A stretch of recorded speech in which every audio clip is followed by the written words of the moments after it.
जय श्री राधा वल्लभ, जय श्री हरिवंश। तो आज हम मोक्ष के बारे में टिप्पणी करेंगे।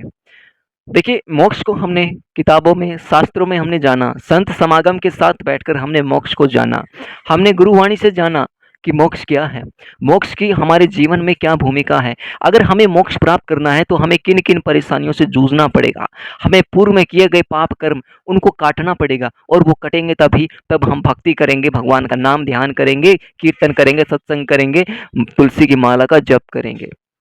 अगर ऐसे भी हैं यहाँ पर जिनके पास समय नहीं है तुलसी की माला का जप करने का, या कहें और कोई भी माला वो जप करने, किसी भी माला का जप करने का उनके पास समय नहीं है, जो काम कार्य काज में इतने ज़्यादा उलझे हुए हैं, परेशान रहते हैं, तो सिंपल सी बात बताता हूँ, एक काउंटर ले आओ और अपना एक भगवान आप अपने साथ ऐसे जोड़ लो जैसे कि एक प्रेम और प्रेमिका, इस प्रकार आप उसको जोड़ लो।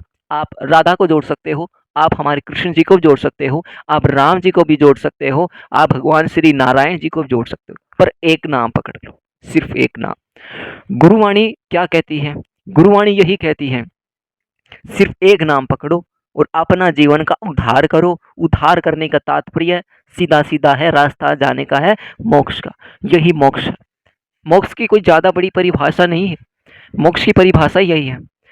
अगर हमने 84 लाख योनियों को पार किया है, तो पार करने के बाद हमारा ये कर्तव्य बनता है, जो भगवान ने हमें ये जो ढांचा दिया है, ये जो ढांचा दिया है, इसमें कुछ अच्छी चीज़ें हमें करनी होती हैं और किससे बुरी चीज़ों का हमें त्याग करना होता है। जैसे इसी शरीर के द्वारा हम मलमूत्र का त्याग करते हैं, जो मलमूत्र का जो भांड है कितना गंदा है, कितनी दुर्गंध आती है, देख ले तो छी, इतनी ज़्यादा दुर्गंध आती है। पसीने आ जाए तो बहुत पसीने, पसीने की बदबू कितनी ज़्यादा, बहुत अच्छी नहीं लगती। ट्रेन के डब्बे में बैठो, देखो जाकर कितना पसीना, पूरी भीड़ लथपथ ऐसे भरी पड़ी है, फिर भी सफ़र कर रहे हैं। ये दुर्गंध है, ये राक्षसी दुर्गंध है। इन दुर्गंधों से जितना बचा जाए उतना बचो।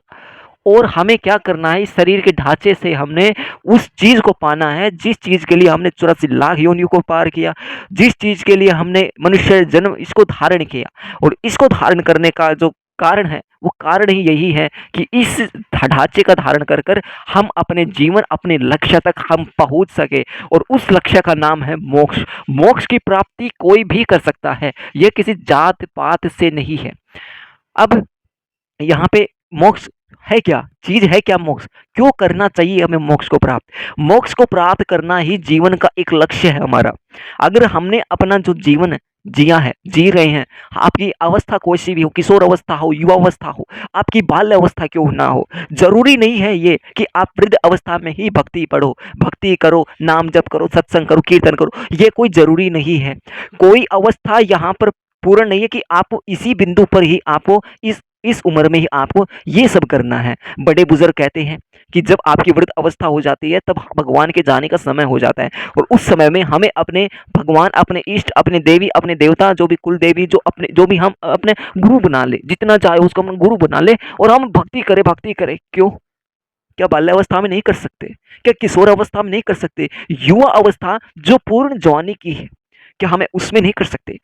जो जिस चीज के लिए हम आए हैं, हमारा जो ये मनुष्य जन्म है, इसकी किस चीज के लिए आए? हम आए हैं मोक्ष के लिए, लेकिन हम भटक रहे हैं किसी और ही दुनिया में। ऐसा क्यों कर रहे हैं हम? ऐसा इसीलिए कर रहे हैं क्योंकि हम इन मोह माया के जंजाल में फंस चुके हैं। जब एक माँ के गर्भ में जब एक शिशु होता है, तो वह प्रार्थना करता है भगवान से, भगवान मेरे को जल्दी से मलमूत्र के भांड से निकालो। ये गरुड़ पुराण और ब्रह्म वैवर्त पुराण दोनों में शास्त्रों में लिखा गया है कि मेरे को यहाँ से जल्दी निकालो। हे भगवान से विनती करता है, प्रभु मुझे यहाँ से निकालो, मैं और यहाँ नहीं रहना चाहता, दोबारा मैं यहाँ पे नहीं आना चाहता, प्लीज। मैं जहाँ भी जाऊँगा ना, अब मैं यहाँ से निकलूंगा ना, तो मैं आपकी भक्ति करूंगा, आपका भजन, सत्संग, कीर्तन, जप सबसे करूंगा और सबसे करवाऊंगा। तो ऐसा वह जीव कहता है, परंतु बाहर आने के बाद वह सब कुछ भूल जाता है। देखिए, मोक्ष को हम प्राप्त कैसे कर सकते हैं? मोक्ष को प्राप्त करने का जो साधन है वो सिर्फ एक है, और वह है भक्ति। और भक्ति किसके द्वारा आएगी? हो सकता है आपके जो परिवार में जो आपके परिजन है, कोई ऐसा मनुष्य हो जो भक्ति कर रहा हो, उसे देखकर आपका भी मन करे मैं भी इसको देखकर भक्ति करूं। या कुछ घर परिवारों में ऐसे भी हैं जिनके परिवार घर भक्ति भक्ति के बारे में जानता ही नहीं, भक्ति क्या है, भगवान को मानते नहीं, भगवान क्या है, सत्संग कीर्तन जप क्या है, ये तो बाबा जी के लिए है, सत्संग करना, कीर्तन करना। नहीं, बाबा जी कौन है भाई? बाबा जी भी एक मनुष्य हैं। बाबा जी वो बाद में है, पहले एक मनुष्य है, और फिर आप भी मनुष्य हो। तो बात तो एक ही हुई ना। तो मोक्ष को प्राप्त करने का सभी को हक है, ये कोई एक नहीं कि बाबा जी ही करेंगे। बस मोक्ष को प्राप्त करने का सभी को, हमें भी है, तुम्हें भी है, सबको, सभी को मोक्ष चाहिए।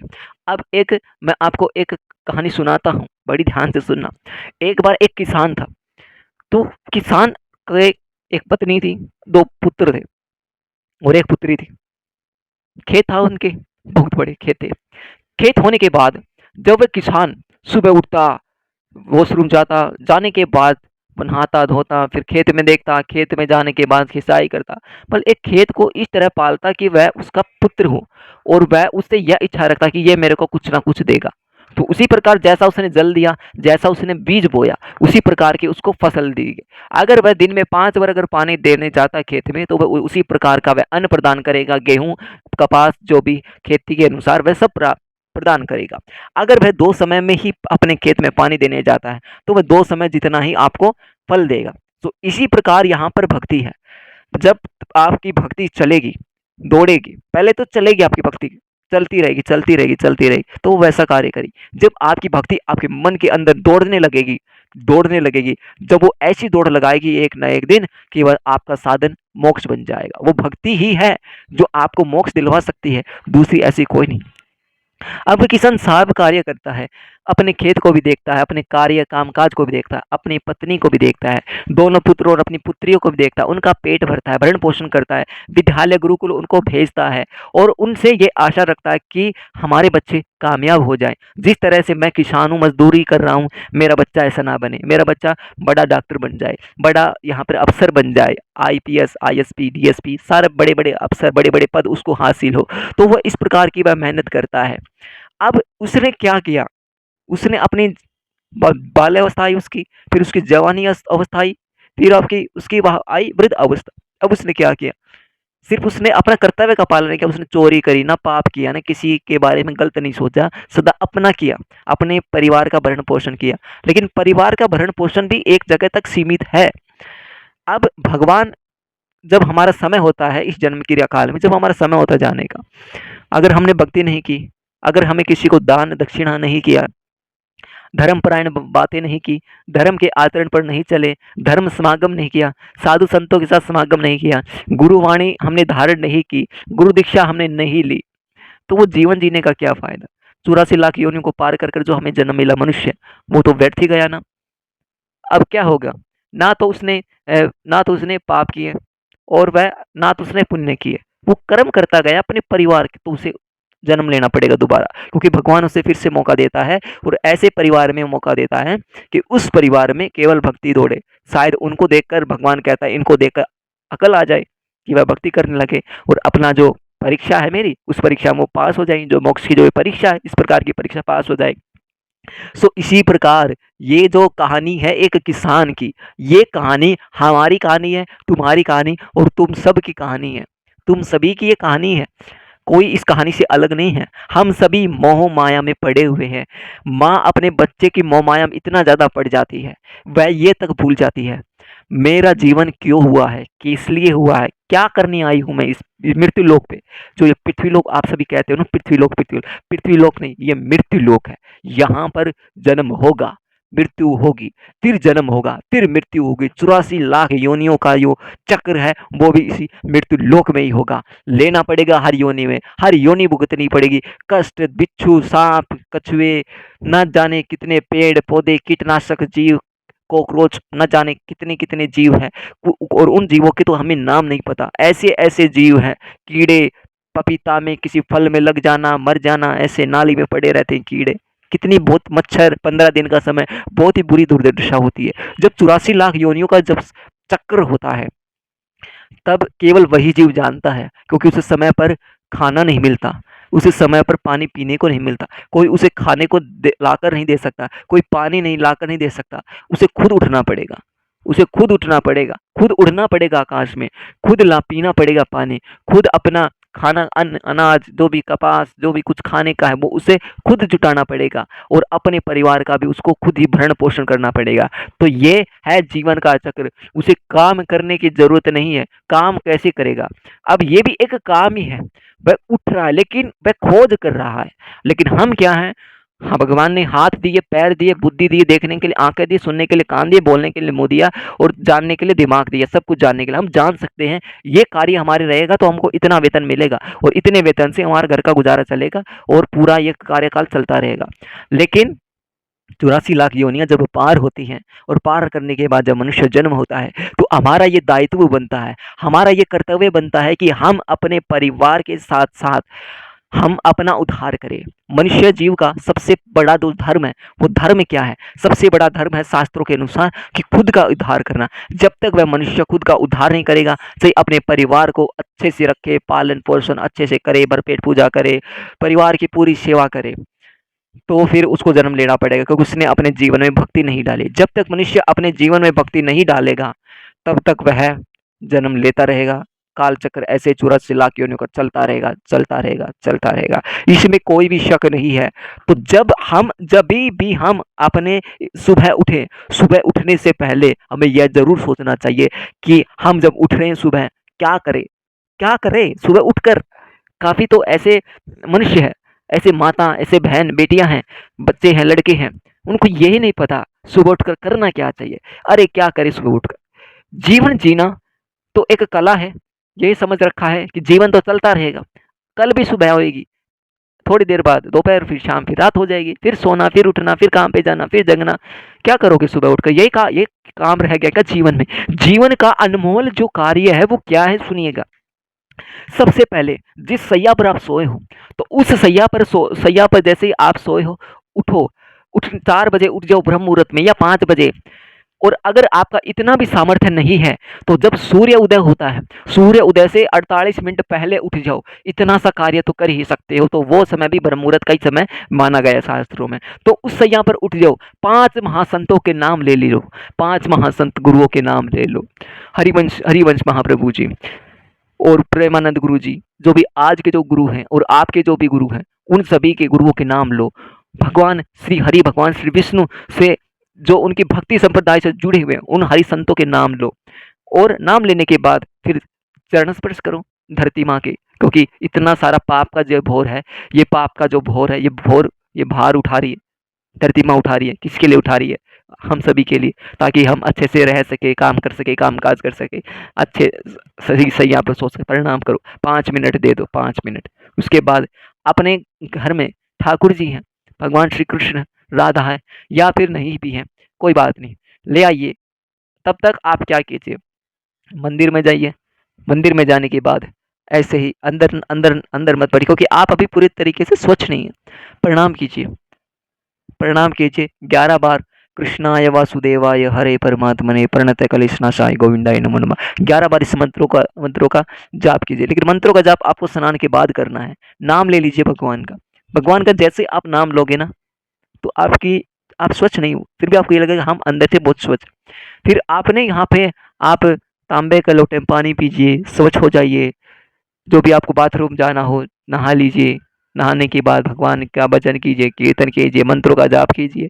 नाम जप तो हम कर सकते हैं, चाहे नहाए ना नहाए, लेकिन मंत्रों का जाप तो हम बाद में कर सकते हैं, नहाने के बाद ही कर सकते हैं, तो ऐसा माना गया है। क्योंकि मंत्र एक ऐसी सिद्धि है, उस सिद्धि को पाने के लिए हमें मन अंदर से और बाहर से, तन और मन से, दोनों तरह से हमें स्वच्छ होना पड़ेगा। जब तक हम मन अंदर से स्वच्छ नहीं होंगे ना, तब तक वह मंत्र हमारी कार्य सिद्धि के लिए अच्छा नहीं माना जाएगा।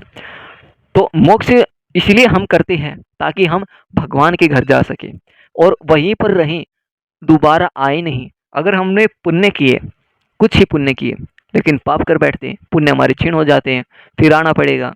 तो इसलिए इस जीवन को इस प्रकार जीवन जीना है, जिस प्रकार जैसे एक चींटी होता है, तो चींटी क्या करती है? सुबह उठकर जाती है, खाती है, बच्चों को खिलाती है, अपने बच्चों को खिलाती है। चींटी ऐसा कार्य करती रहती है, लेकिन वो तो अपना कर्म कर रही है। जीव 84 लाख योनियों में और मनुष्य में सिर्फ एक ही फर्क है। वो फर्क क्या है? फर्क वो यही है कि वह 84 लाख योनियों में सिर्फ अपना कर्म कर रही है, खा रही है, पी रही है, संभोग कर रही है, सिर्फ यही उसका कर्म है। उसको पाप और पुण्य से किसी प्रकार का कोई भी मतलब नहीं है। अगर वह चींटी अगर किसी को, या फिर अगर और कोई वह जीव, जैसे कि शेर है, शेर अगर हिरण को खा जाता है तो उसे पाप नहीं लगेगा, क्योंकि वो उसका कर्म कर रहा है, वैसा कर्म कर रहा है। वो उसका भोजन है, वो अपना भरपेट कर्म कर रहा है। इसी प्रकार यहाँ पर 84 लाख योनियों में जो भी जीव हैं, वो अगर ऐसे खाते हैं, पीते हैं, संभोग करते हैं, मारते हैं, एक-दूसरे से मारकर खाते हैं। कुछ जीव ऐसे हैं शाकाहारी हैं, कुछ जीव ऐसे हैं जो मांसाहारी है, तो उस प्रकार वह कर्म करे पाप पुण्य से और भगवान से उनका कोई भी किसी प्रकार का मतलब नहीं। वे नहीं जानते, वे अज्ञानी है। लेकिन मनुष्य जन्म जब होता है, तब हमें हर एक चीज़ का पता होता है कि ये अच्छा है, ये गंदा है। यहाँ पे भगवान है। और ये जो जप है माला, ये माला का भी हमें पता है कि ये माला जप करनी पड़ती है। जप करने से पाप कटते हैं, पूर्व जन्म के पाप कटते हैं और जो हमारा ये जन्म है, ये जन्म हमारा सिद्ध हो जाता है। हो सकता है हमारी जैसे निरंतर भक्ति चलते रहे, हमें मोक्ष मिल जाए। सो इसी प्रकार ही जन्म यहाँ पर जन्म मरण का चक्र है। इस चक्कर को हमें बिल्कुल तोड़ देना है। दोबारा हमें इस चक्कर के अंदर नहीं फंसना, इसलिए हमें तुरंत मोक्ष के लिए निकल जाना है। जब तक हम अपने संसार में अपना इस जन्म में अगर हम काम करेंगे, भरपेट परिवार का भरण पोषण करेंगे, माता पिता की सेवा करेंगे और नाम जब भक्ति कीर्तन सत्संग नहीं करेंगे, तब तक हमें मोक्ष नहीं मिल सकता। दोबारा आना पड़ेगा, बार बार रिपीट टू रिपीट आना पड़ेगा। तो जीवन में काम करो, अच्छे अच्छे काम कार्य के साथ साथ आपको अपने जीवन में जैसे कि रोटी है, रोटी के साथ सब्जी है, तो रोटी और सब्जी का जो मेल है, उसी प्रकार जो अच्छे कर्म है, तो जैसे हम अच्छे कर्म करते तो अच्छे कर्मों के साथ साथ हमें अपने जीवन में भक्ति जरूर जोड़नी पड़ेगी। और जब हम अपने जीवन में भक्ति जोड़ेंगे तो भगवान का नाम ध्यान आएगा। जब भगवान का नाम ध्यान आएगा, फिर हम ध्यान मुद्रा में बैठना सीख जाएंगे। जब ध्यान मुद्रा में बैठना सीख जाएंगे, भगवान का नाम ध्यान करने लगेंगे। जब हमें ये लगेगा कि भगवान अब हमारी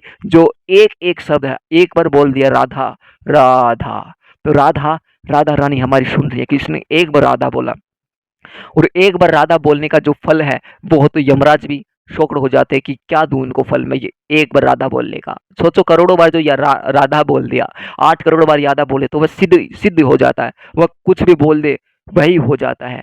तो इसी प्रकार यहाँ पे जीवन में भक्ति जरूरी है। भक्ति आई, ध्यान आया, भगवान का नाम ध्यान आया और इसी प्रकार हमारा जो जीवन अगर निरंतर अगर ऐसे ही चलता रहा, परिवार का अच्छे से ध्यान किया, माता पिता की सेवा की, बड़े भाई छोटे बड़ों का सम्मान किया और फिर हमने अपने जीवन में भक्ति जोड़ ली, सत्संग करने लग गए, मंदिर जाने लग गए, तीर्थ स्थानों पर जाने लग गए, कीर्तन करने लग गए, नाम जप करने लग गए, तुलसी की माला ले आओ, उसका नाम जप करो, उसका नाम जप करो। जप के बारे में आपको बताऊंगा। तो देखिए, ये जाप करो, जप करो, तप करो, आप ऐसे करते रहो। जरूरी नहीं है अगर आप बाबा जी हो तो ही करो, गृहस्थी हो, गृहस्थी वाले भी कर सकते हैं, क्योंकि मोक्ष सभी को चाहिए। किसी एक मनुष्य को नहीं चाहिए कि बाबा जी ही बने हैं मोक्ष के लिए, सभी मोक्ष चाहिए, सभी मोक्ष के हकदार हैं। इस प्रकार अपने जीवन में भक्ति धारण करो। जैसे भक्ति धारण होगी, पुराने पाप है वो कटते जाएंगे, वो सब कटते जाएंगे। पुराने पाप जितने भी आपने, कितने भी बड़े से बड़े पाप आपने पूर्व जन्म में किए हैं, या फिर पिछली घड़ी या पिछले 2 वर्ष 5 वर्ष में आपने जो भी पाप किए, वो सारे पाप आपके जब से कटते जाएंगे। अब बहुत से भक्तों का संशय ये है कि अगर हम यहाँ पे जैसे कि प्याज लहसुन खाए या ना खाएं, तो क्या इससे क्या होता है? देखिए, प्याज लहसुन कोई मांसाहारी नहीं है। ये सिर्फ एक गर्म पदार्थ है। ये एक हमारी जो ऊर्जा है, शारीरिक जो ऊर्जा है, इसको बढ़ाते, गर्म करते, तामसिक आहार है ये। तो अगर हम ना खाएं तो बहुत बढ़िया, अगर खा भी रहे हैं तो आप फिर तुलसी की माला नहीं, एक नीम की माला आती है, नीम की माला का आप जप कीजिए। 108 मणियाँ होते हैं, 11 माला रोज पकड़ लीजिए। 11 माला जब आप रोज पकड़ेंगे, तब आप धीरे धीरे प्याज लहसुन को भी त्यागना शुरू कर देंगे। आप में उतनी शक्ति, उतना सामर्थ्य आ जाएगा, आप अपने भोजन को बिल्कुल एक सात्विक भोजन बना लोगे। सो इस प्रकार आप अपना जीवन को उद्धार करोगी, तो इस प्रकार आप उद्धार कर पाओगे। और जीवन का हमारा लक्ष्य ही यही है कि हम जितना ज़्यादा हो सके मोक्ष को प्राप्त करें और अपने जीवन को उज्जवल जीवन बनाएं, सफल बनाएं। क्योंकि भगवान ने तो हमें सिर्फ ढांचा दिया है, एक किराए का कमरा दिया है, और इस किराए के कमरे से ही हमें अपना एक और घर बनाना है। और उस घर का नाम है गोलोक भी हो सकता है, वैकुंठ लोक भी हो सकता है, शिवलोक भी हो सकता है। जो भी भगवान आपको प्रिय हैं, जो भी, जैसे आपने राधा का नाम लिया, आपको गोलोक वास मिल जाएगा, निकुंज वास मिल जाएगा आपको, अगर आप निरंतर अगर ऐसा कार्य करते रहे हैं।